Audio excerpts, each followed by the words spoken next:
Good afternoon, everybody. Good afternoon. How's everybody doing? TikTok, YouTube, how y'all doing? Beautiful day out here. We're in southern Indiana.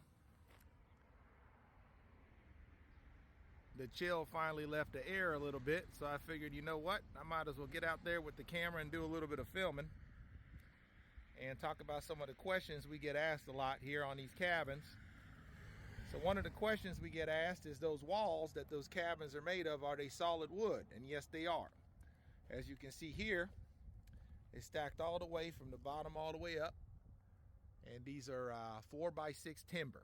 Okay, so these are 4x6 timber stacked all the way from the bottom all the way to the top. And in between, you have that chinking in between that seals the cabin to make sure your cabin is efficient energy-wise for your heat and air. So all that heat and air is not just escaping outside of the walls. And we do put your standard fiberglass insulation underneath the metal roof and in the subfloor. And remember, guys, you can always upgrade your insulation if need be, if you need to beef up your insulation, okay? We do use, another question we get asked a lot is, are your windows double pane windows with the argon glass? And yes, they are. They're also the easy clean windows as well. So they kind of pop down and slide up, slide out so you can clean them. What's another question we get asked a lot? We get asked, oh yeah, what kind of roof do you put on there? What kind of roof system do you put? Well, as you can see, we do that metal roof.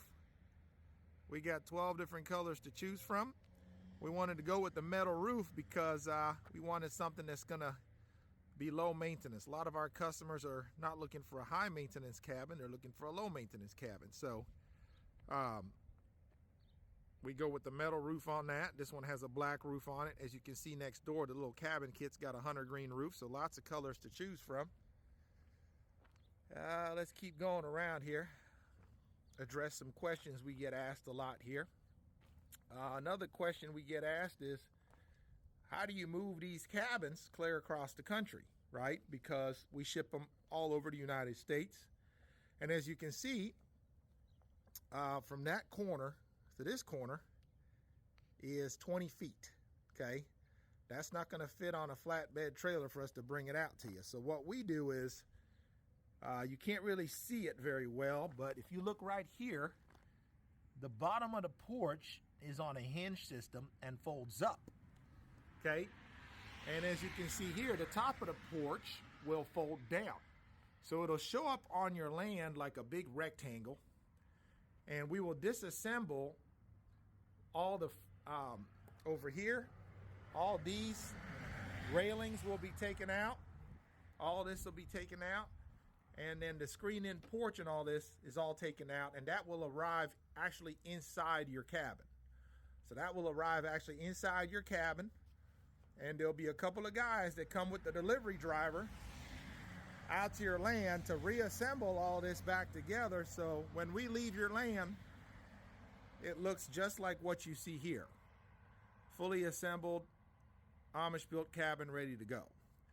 So very, very popular questions that we get all the time. So I'm just trying to make sure I address those.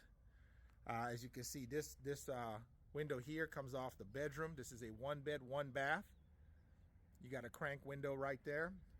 This is a 14x40. And this is the one we call El Chapo.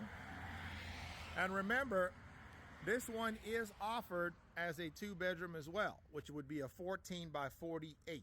Okay. All right. Pricing is on the website.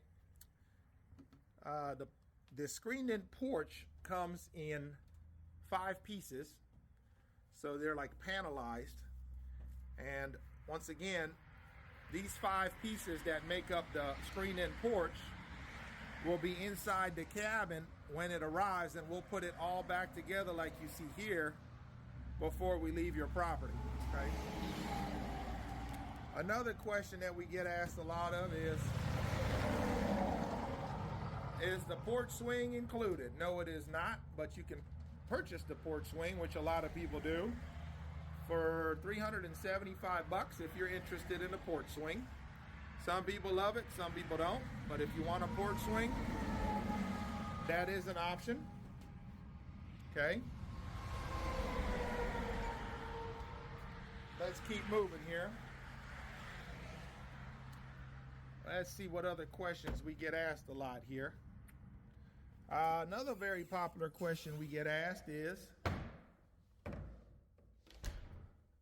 the loft upstairs one that you can put a mattress in and sleep up there?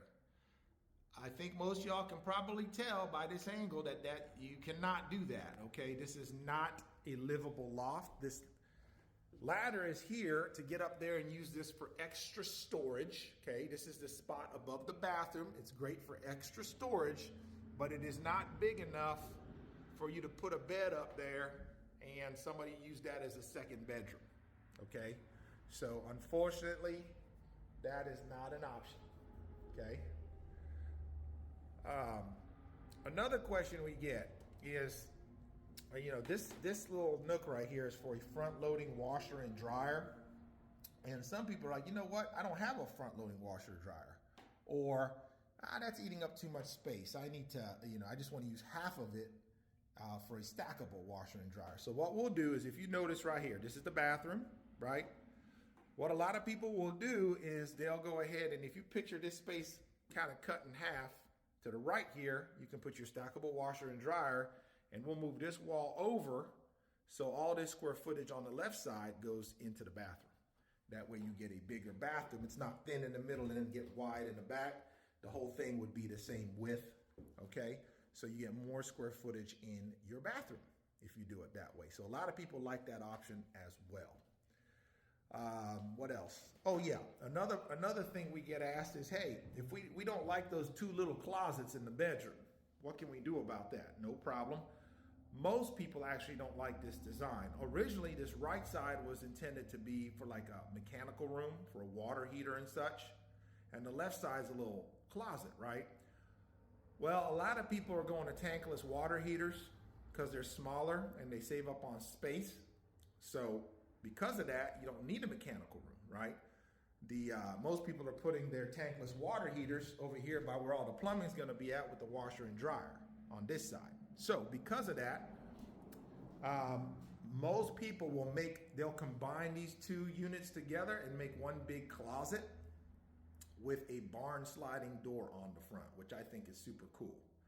We've even had people do that same concept and put a half bath in here. So they'll make these two one room, barn sliding door, and behind that, they'll run the plumbing from underneath for a half bath, okay?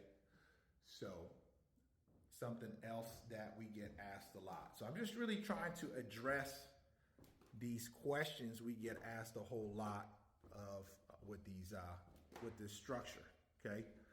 We've also had people say, hey, can we put French doors over here instead of these sliding screen doors? And yes, we can. So that's another question I get asked a lot, okay? And yet another question, what's another one we get asked a lot? Oh yeah, a lot of people be like, hey, can we leave the bottom of the cabinets the way they are, but take out the top? Because they have their own specific cabinets or something else, or they want to put shelving up there, open concept shelving. Yes, we can. So if you don't like the cabinets the way they are, you just want the bottom and you don't want the top, we can do that, okay? A lot of people too, some people are like, hey, you know what? My uncle is a cabinet maker, or we have a cabinet business. We don't need any of these cabinets. We want to do our own. Can you leave those out? Absolutely. Absolutely. So lots of options, guys, here. Remember, this is just a model. So it's just like a starting point, right? You can modify your floor plan. No two people want the exact same floor plan. So everybody will kind of modify things a little bit, right? To kind of fit their needs. So keep that in mind, right? And that is just a few questions we get asked on the regular. What's one more I can think of? Oh yeah, insulation. That's a big one, right? So let me address insulation. So it does come with some basic insulation underneath the wood panels, R19, okay, rating. Underneath the subfloor, R9, right? and the walls